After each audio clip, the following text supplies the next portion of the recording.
Assalamualaikum warahmatullahi wabarakatuh. Selamat sore semuanya. Jadi di sore hari ini kami dari kelompok 11 dengan saya sendiri Laila Rizkila dan dengan rekan saya Ahmad Dedat, yang dimana sore hari ini kami akan mewawancarai Pak Iwan Wahyudi MH selaku narasumber kami hari ini dengan pembahasan materi penyitaan, penghukuman dan eksekusi. Yang pertama, menurut Bapak sendiri hukum acara paraleling agama itu apa sih Pak? Secara garis besarnya dulu. Terkait dengan hukum acara paraleling agama itu merupakan bagian proses peradilan.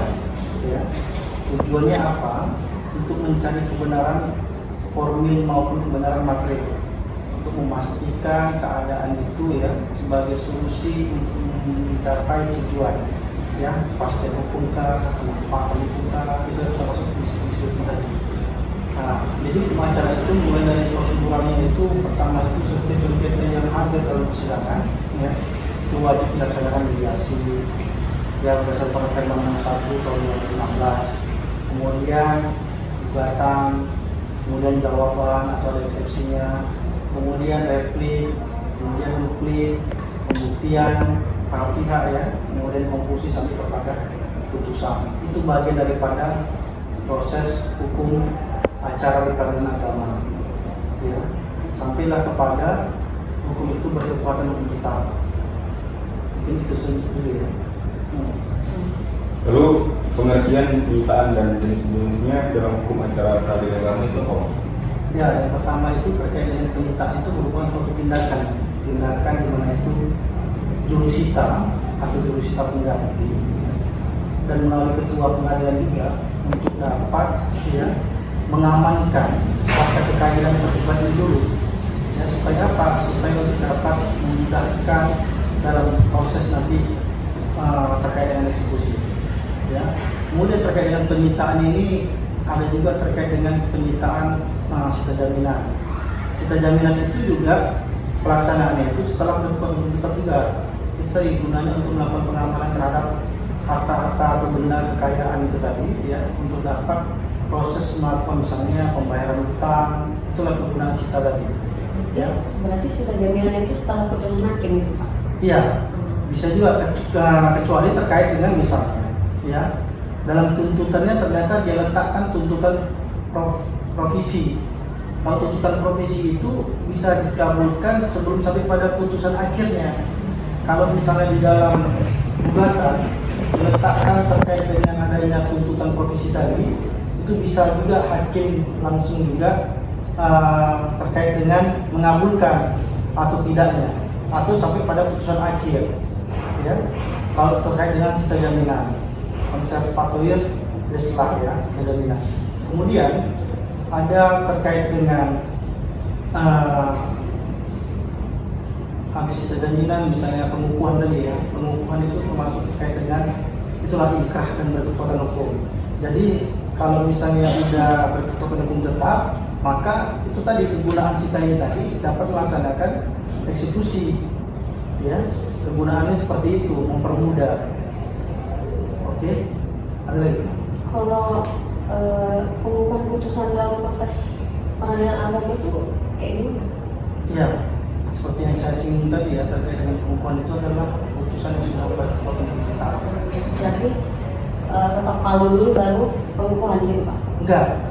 Jadi setelah putusan itu diberikan waktu bagi para pihak ya, yang hari ini tidak merasa puas terhadap isi putusan pengadilan di tingkat pertama ya, maka ketika mereka tidak menggunakan haknya, maka posisinya selama 14 hari setelah lewat 14 hari maka konsekuensinya adalah putusan itu berkekuatan tetap.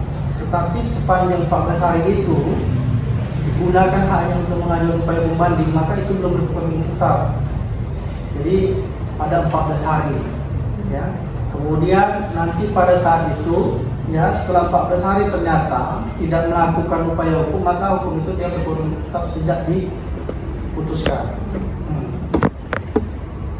Jadi kalau misalnya sudah diputuskan, kemudian nanti akan mengajukan namanya eksekusi. Ya, itu tadi terkait dengan eksekusi ya.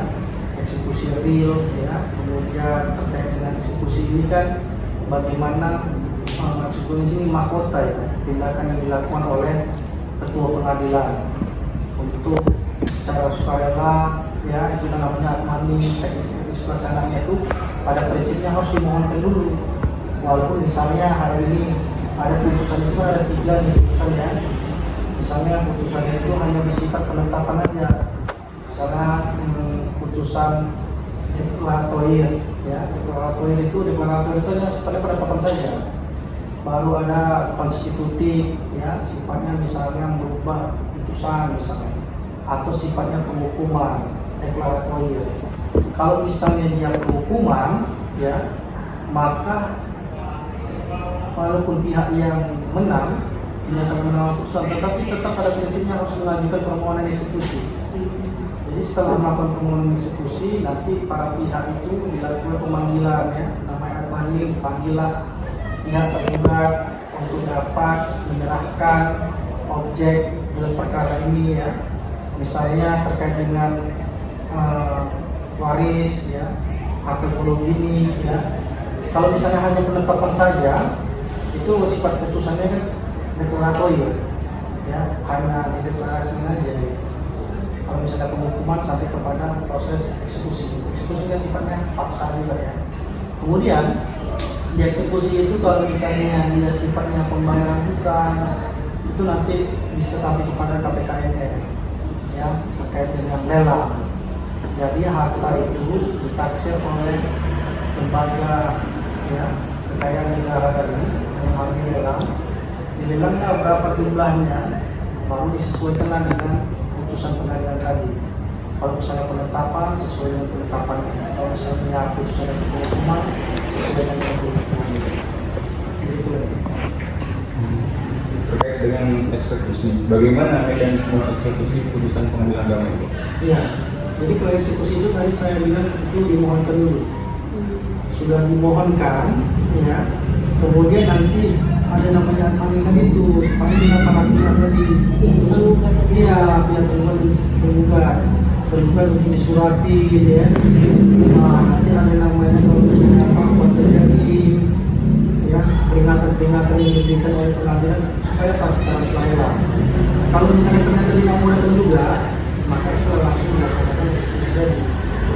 Ya, apakah eksekusi dari pengosongan atau eksekusi misalnya dilelang atau disita lagi.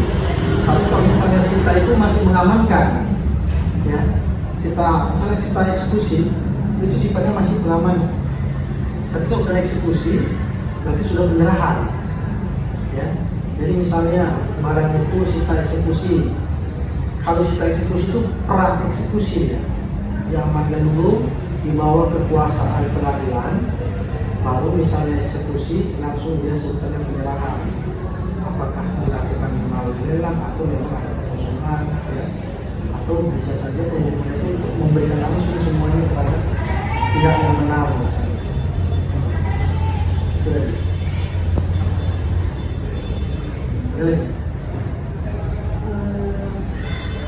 Mungkin udah cukup Pak dari apa yang ingin kami tanyakan, dan apa yang Bapak jelaskan juga sudah cukup kompleks, sudah mencakup tiga materi yang sudah ingin kami tanyakan ke Bapak.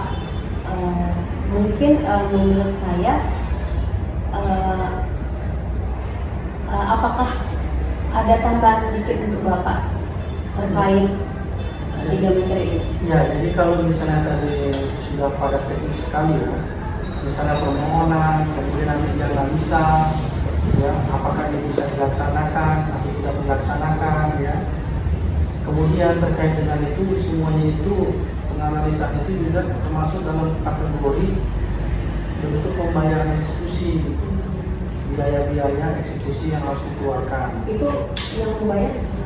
Yang bayar pihak yang memohonkan eksekusi. Ya, terkait dengan pembayaran itu ke negara misalnya. Ya. Kemudian terkait dengan itu teknis sekali ya. Kemudian nanti bagaimana konsentrasi itu pemantauan kepada daerah yang berada di kawasan yang akan dieksekusi seperti apa ya. kemudian pemanggilan para pihak lagi, kemudian kalau misalnya masih bisa dapat diserahkan secara sukarela, berarti tidak perlu ada sampai kepada eksekusi memaksa ya, karena sudah diberikan secara sukarela.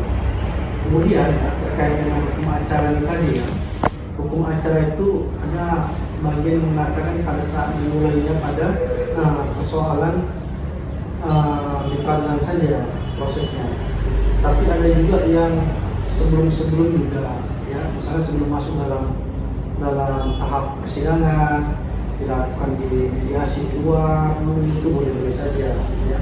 Jadi tapi pada konteks hukum acara peradilan ini itu biasanya mencakup seluruh agenda-agenda mulai dari proses pengajuan gugatan sampai kepada eksekusi. Jadi eksekusi adalah sifatnya lebih mudah selesai, final ya. Tapi nanti ada juga, Pak, apakah eksekusi itu sudah selesai? Ada juga nanti perlawanan eksekusi, ya.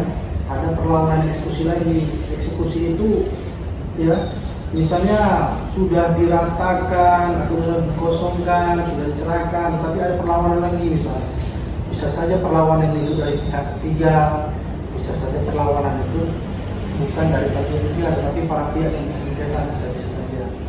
Ya, itulah keadaan hukum acara ini. Tapi hukum itu hadir untuk memberikan solusi, ya, untuk memberikan kepastian, kemanfaatan, begitu dari keadaan. Ya. Ada lagi yang mau tanyakan?